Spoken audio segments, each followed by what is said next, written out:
Un caluroso saludo para todas las personas que verán este video y especialmente un saludo y este video dedicado a la congregación de Iglesia de Cristo de Óscar Bonilla en Estación Central Santiago, los cuales siempre me han invitado a predicar por Zoom, me han brindado su cariño, su amor y lo que es mutuo por parte mía también.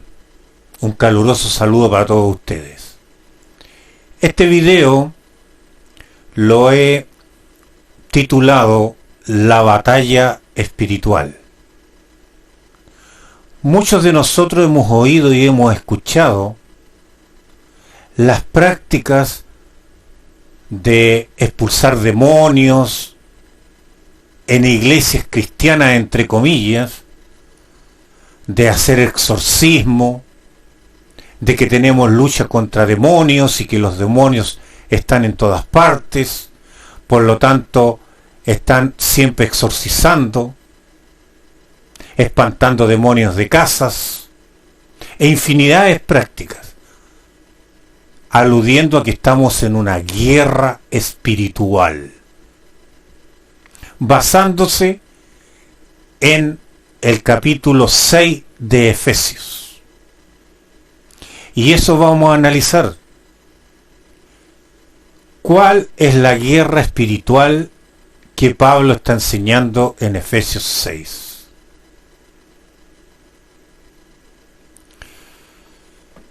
Continuando, para esta lección vamos a alejarnos un poquito para dejar espacio a la lección.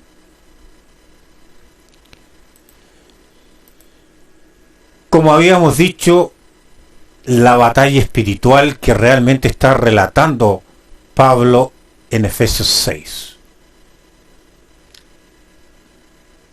Vamos a leer Efesios 6, 10.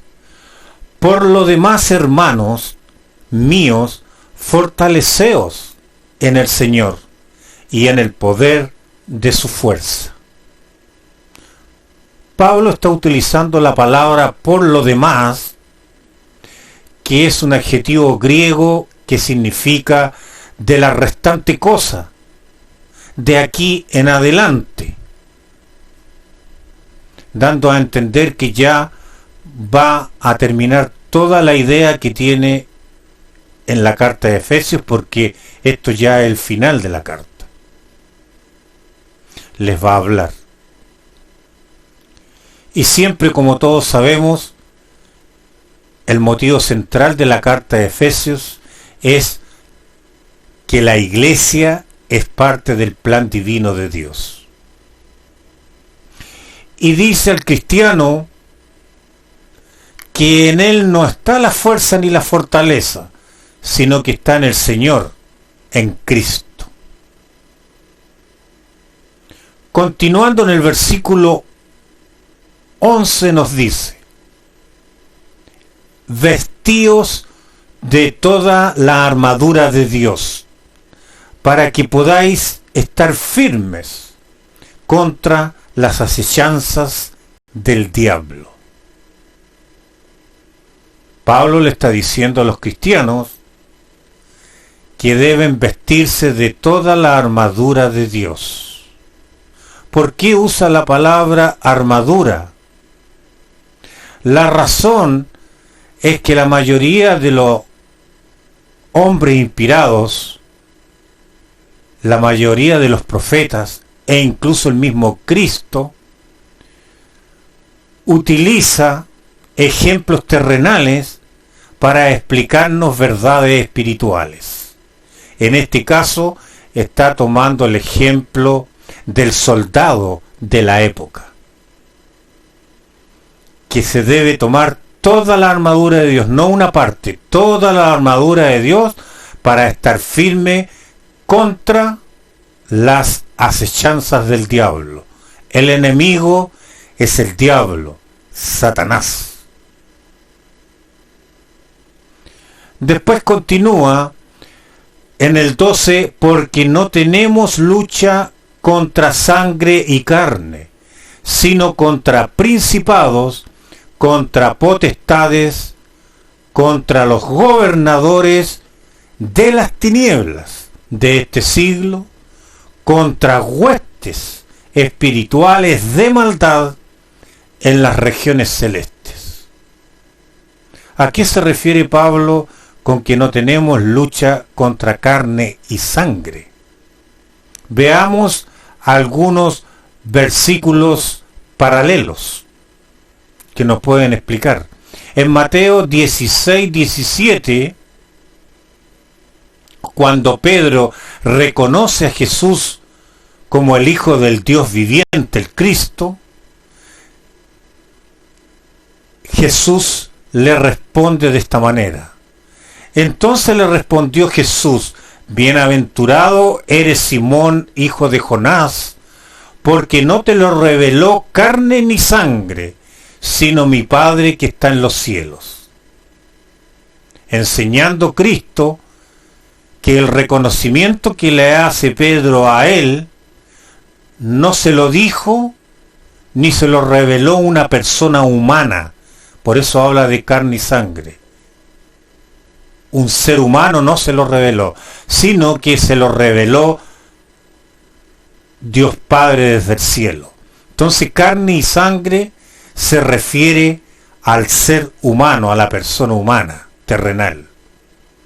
Después en 1 Corintios 15:50, cuando está enseñando sobre la resurrección de los muertos en Cristo a los corintios, les dice: pero esto digo, hermanos, que la carne y la sangre no pueden heredar el reino de Dios, ni la corrupción hereda la incorrupción.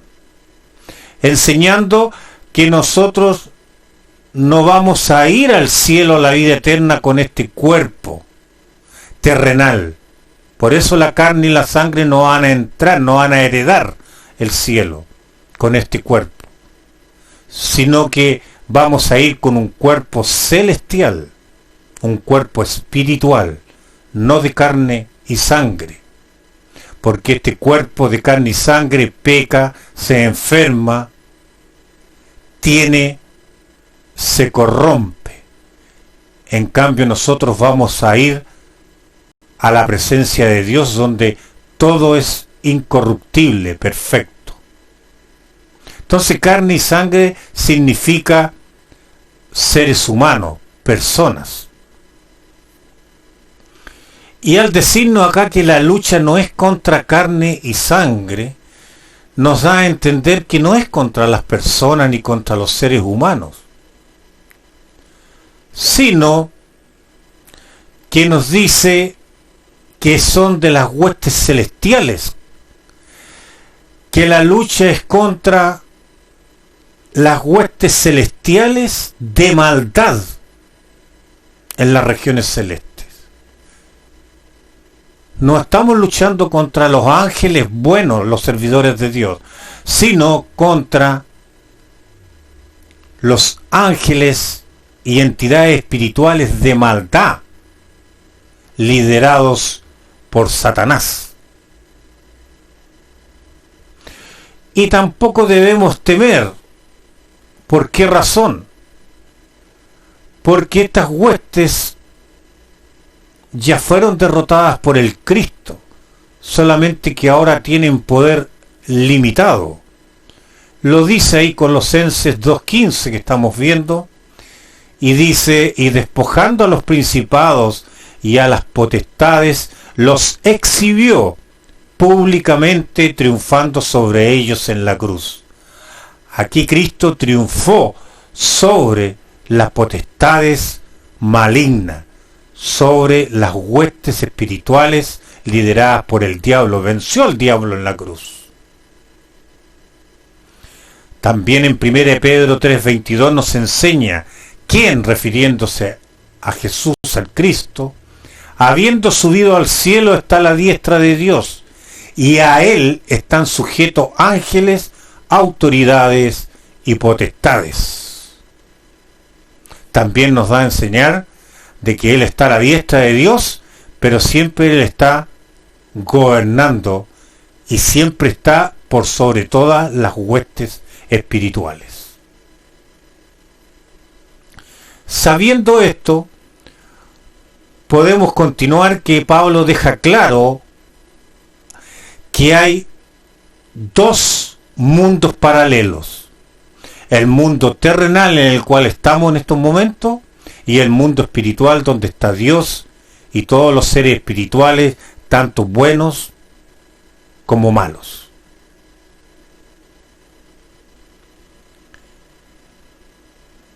¿Y qué nos dice?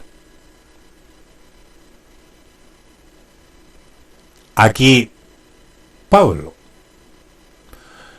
nos está diciendo que la lucha y la guerra espiritual es contra ellos. Continuando en el versículo 13 nos dice: por tanto, tomad toda la armadura de Dios para que podáis resistir en el día malo, y habiendo acabado todo, estar firmes. ¿Por qué nos dice esto Pablo? Habiendo acabado todo, estar firmes. Siguiendo con la lección, podemos apreciar que Pablo está enseñando que al tomar la armadura de Dios para que resistamos y el cristiano resista en el día malo, y habiendo acabado todo, estar firme. ¿Qué significa habiendo acabado todo? ¿Que se va a acabar todo el mundo y termina la batalla? No. Nos está dando a entender que la vida del cristiano no siempre es todo batalla. No es pura batalla espiritual constantemente, sino que es cíclico. Que cuando venga el día malo, la acechanza, el momento de la batalla, también van a venir momentos de calma, porque él dice, habiendo acabado todo, estar firmes. O sea que cuando venga la batalla, los pille firmes, pasando la batalla, después viene la calma. Eso está enseñando el apóstol. Para todas aquellas personas que siempre están en una batalla espiritual y exagerando un poco, Pablo dice que esto es cíclico. Son ciclos de batalla y ciclos de calma. Después continúa en el 14. ¿Qué nos dice en el 14? En el 14 nos dice: estad pues firmes, ceñidos vuestros lomos con la verdad, y vestíos con la coraza de justicia. Ceñirse los lomos en la época era alistarse y ponerse el cinturón alrededor para que sujete todo. Y este cinturón nos está diciendo es la verdad. ¿Pero qué verdad? Es la verdad. Si nosotros vemos estos versículos paralelos del Antiguo Testamento, incluso Isaías 11:5 dice lo siguiente ahí: y será la justicia cinto de sus lomos, y la fidelidad ceñidor de su cintura. Dando a entender la misma idea, porque la Biblia está toda relacionada, inspirada por el Espíritu Santo. En Job 29:14 nos dice: me vestía de justicia y ella me cubría como manto, y diadema era mi rectitud. Por lo siguiente, esta verdad, este cinturón de la verdad, viene a ser la sinceridad y la integridad con que vive el cristiano. El cristiano debe vivir con sinceridad e integridad. Cuando es alterada su sinceridad y su integridad, es que está cediendo con el cinturón de la verdad, no lo lleva bien puesto, bien seguro. Cuando cualquier cristiano está viendo lo que no debe, está comportándose como no debe y asistiendo a su congregación, pero llevando una vida mala paralelamente, el cinturón de la verdad no está bien puesto y está cediendo en la batalla en ese aspecto.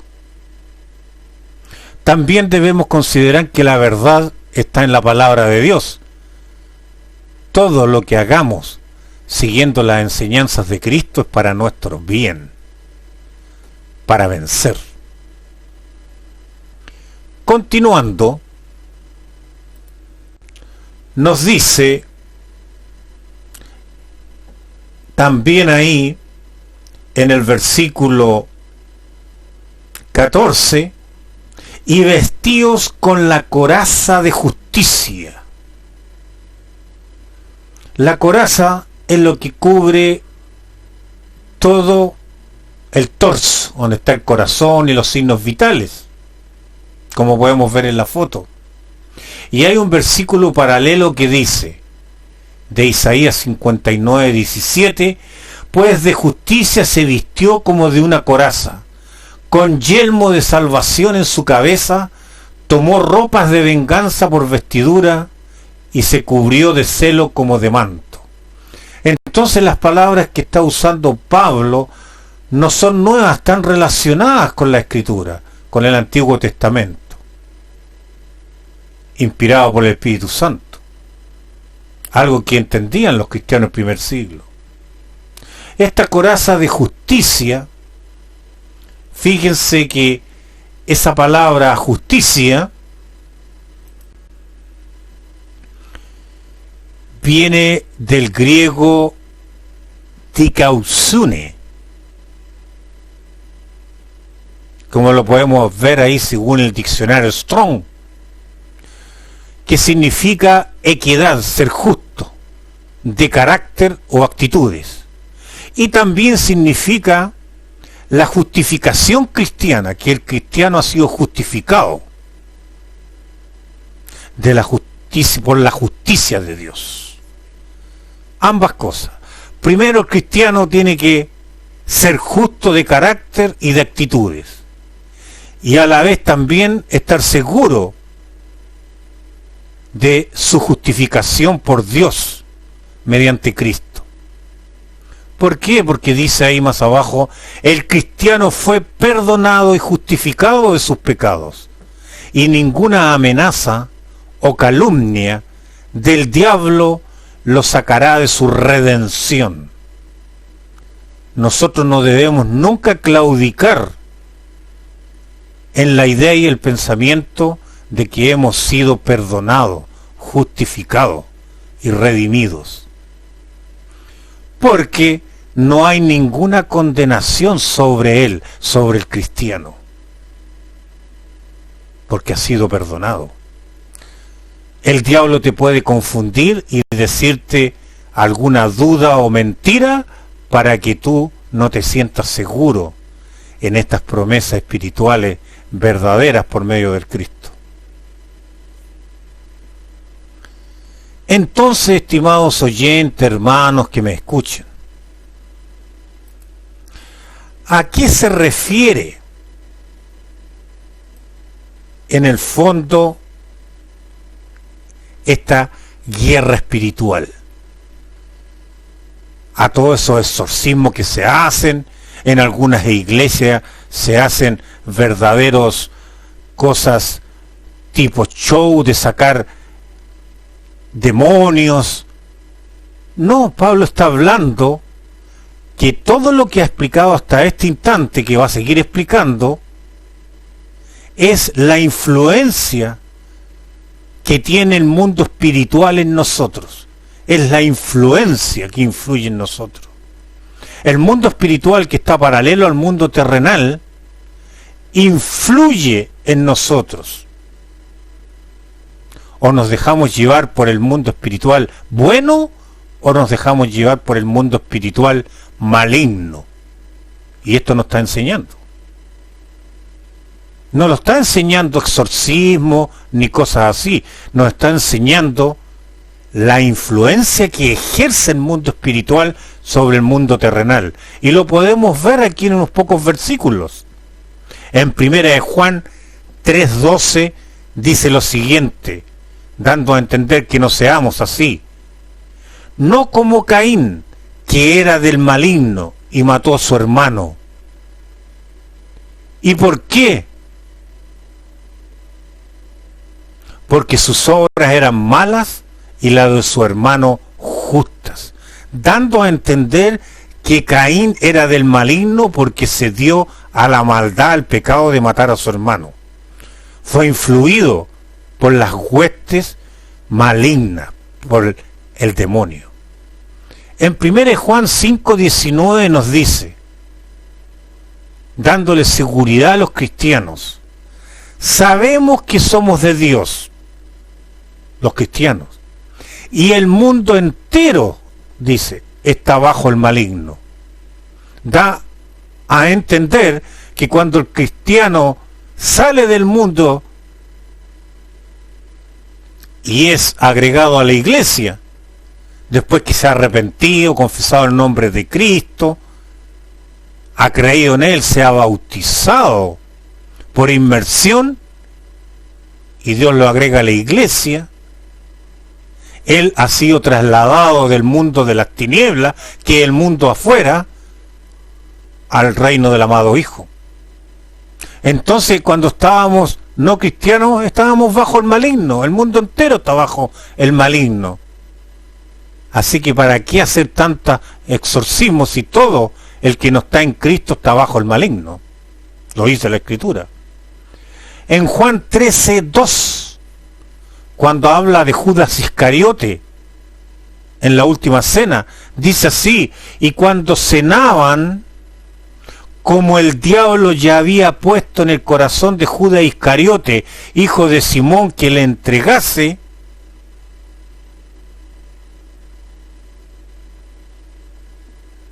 ¿qué es lo que está diciendo? Que cuando cenaban, el diablo ya había entrado en el corazón de Judas Iscariote para que entregase el Cristo. Entonces Judas Iscariote también se dejó influenciar por estas huestes espirituales, se dejó influenciar por el demonio. De eso está hablando Pablo en capítulo 6 de Efesios. ¿Cómo podemos defendernos de las influencias espirituales malignas en nosotros?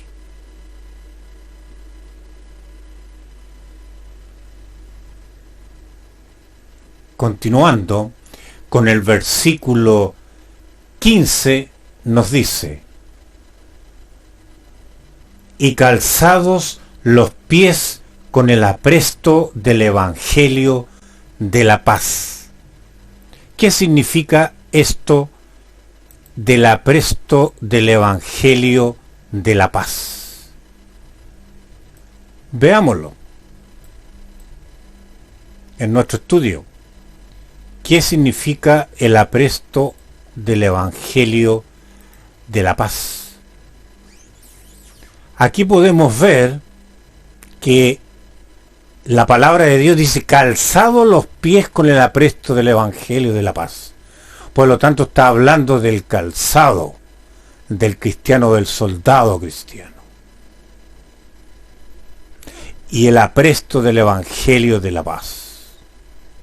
Aquí Pablo no está usando palabras desconocidas para las personas del primer siglo, porque en Isaías 52:7 nos dice: cuán hermosos son sobre los montes los pies del que trae alegres nuevas, del que anuncia la paz, del que trae nuevas del bien, del que publica salvación, del que dice a Sión: tu Dios reina.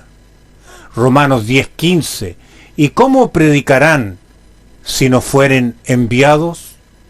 Como está escrito: cuán hermosos son los pies de los que anuncian buenas nuevas. Lógicamente que está hablando que el cristiano debe predicar el Evangelio, caminar por el mundo predicando el Evangelio de la paz, porque lleva salvación y lleva paz entre Dios y el hombre. De eso se trata.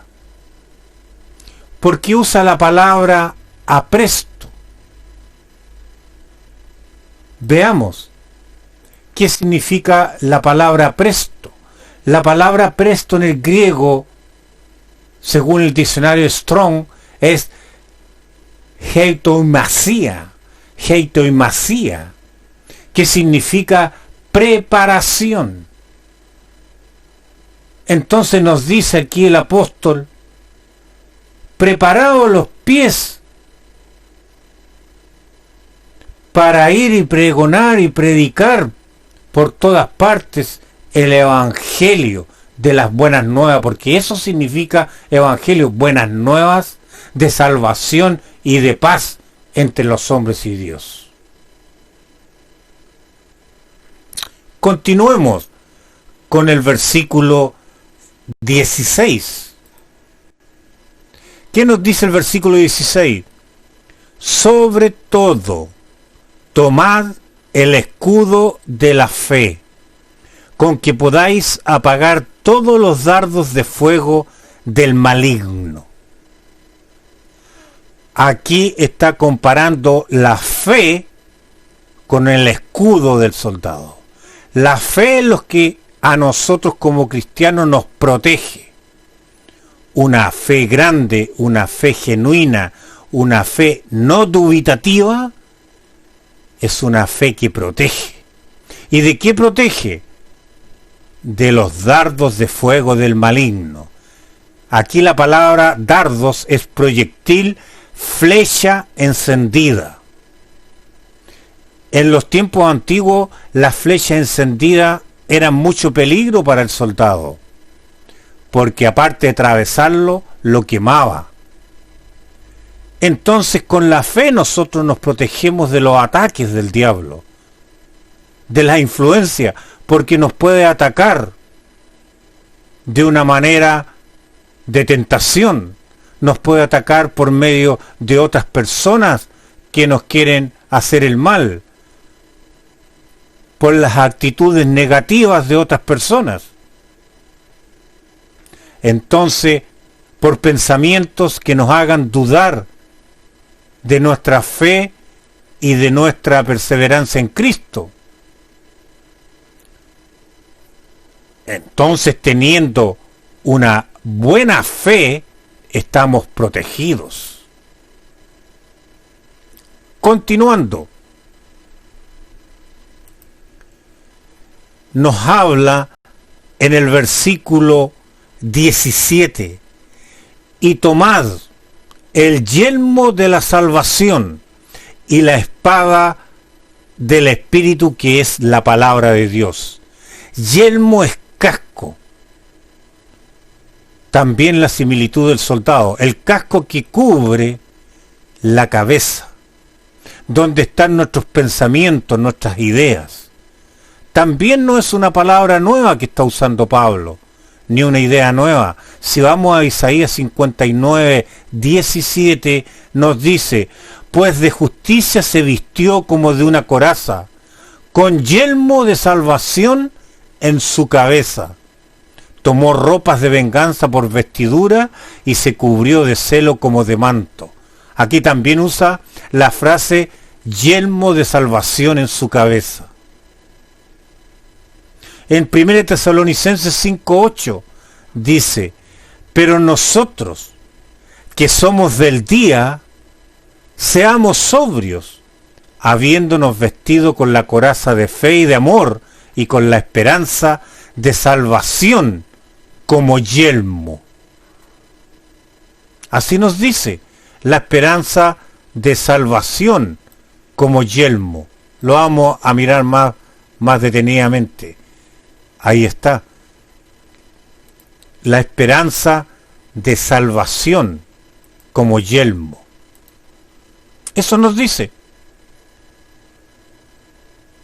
¿Qué significa? Porque el casco me protege mi idea, mis pensamientos, de que soy un salvo. Nada me puede desviar del pensamiento que soy una persona salva.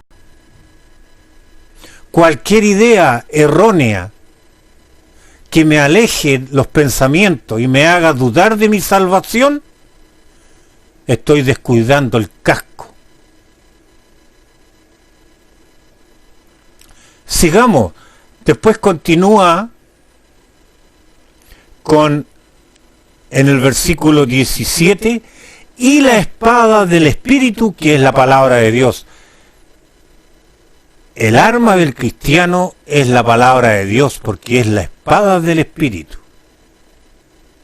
Es con lo que le hacemos daño a las entidades malignas espirituales, con que le hacemos daño a Satanás. Y la espada del Espíritu aquí dice que es la palabra de Dios. Y la palabra de Dios hoy en día la tenemos en la Biblia. Porque Hebreo nos dice y nos aclara la idea. Hebreos 4:12. Porque la palabra de Dios es viva y eficaz, y más cortante que toda espada de dos filos, y penetra hasta partir el alma, y el espíritu, las coyunturas y los tuétanos, y discierne los pensamientos y las intenciones del corazón. La palabra de Dios es muy poderosa espiritualmente, cambia vidas de personas que antes estaban bajo el maligno y son convertidos a Cristo, como nosotros hemos sido convertidos. Así que nosotros debemos leer la Escritura, debemos ser avesados en el uso de la espada para poder atacar y defendernos. Si nosotros no leemos la Escritura, si nosotros no somos avesados en la palabra de Dios, ¿cómo vamos a atacar a Satanás? Ven, estimados oyentes, hermanos, todos los que ven este video, que la guerra espiritual, estimados, no es estar como ahí vemos en la foto, haciendo exorcismo, sacando y extrayendo demonios de personas, que siempre se ha hecho en diferentes cristianos, entre comillas, que practican estas cosas, sino que simplemente nos está enseñando Pablo cómo defendernos de las influencias de las entidades espirituales en nuestras vidas como cristianos. La forma de defendernos es clara, porque termina en el 18 al 20, orando en todo tiempo con toda oración y súplica en el Espíritu, velando en ello con toda perseverancia y súplica por todos los santos, orando por todos los cristianos. Y por mí él pide ayuda también, a fin de que al abrir mi boca me sea dada palabra para dar a conocer con denuedo el misterio del Evangelio, para que le dé fuerza a Pablo también, está pidiendo oración para proclamar el Evangelio, por el cual soy embajador en cadena, que con denuedo hable de él como debo hablar, para que la prisión a donde está no lo desanime a no proclamar el Evangelio, para lo cual él fue elegido, en este caso Pablo. Entonces la batalla espiritual, hermano, no es de exorcismo. Todas las personas que no son cristianas o están en un cristianismo no legítimo, en un cristianismo dudoso, están bajo el maligno. Como lo vemos, el cristiano se defiende contra la influencia de las huestes malignas, primero siendo sincero. Siendo sincero.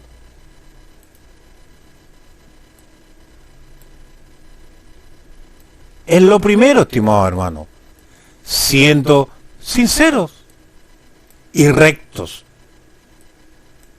para que no nos ataque Satanás. Sincero y recto. Lo primero, llevando una vida de integridad. Una vida íntegra. A la vez, teniendo un carácter equitativo y justo, con acciones de justicia, teniendo la seguridad que fue perdonado de sus pecados con la justicia de Dios, llevando el Evangelio y proclamándolo, porque éste lleva noticias de salvación y paz. Así se protege el cristiano en esta guerra espiritual, teniendo una fe firme y no fluctuante, sus pensamientos seguros y arraigados de su salvación, leyendo y siempre aprendiendo la palabra de Dios, la Biblia. Y, como dice Pablo al final de la carta, orando en todo tiempo por los demás hermanos y por todas las personas aquellas en las cuales están proclamando el Evangelio. Esa es la guerra espiritual, estimados hermanos. No se trata de exorcismo y no se trata de cosas extrañas, lo que está hablando Pablo. Espero, hermanos, y todas las personas que han visto este video, les ayude. Y espero que les ayude a tener una visión real de la palabra de Dios. Tengan muchas bendiciones en Cristo Jesús y siempre Dios les acompañe.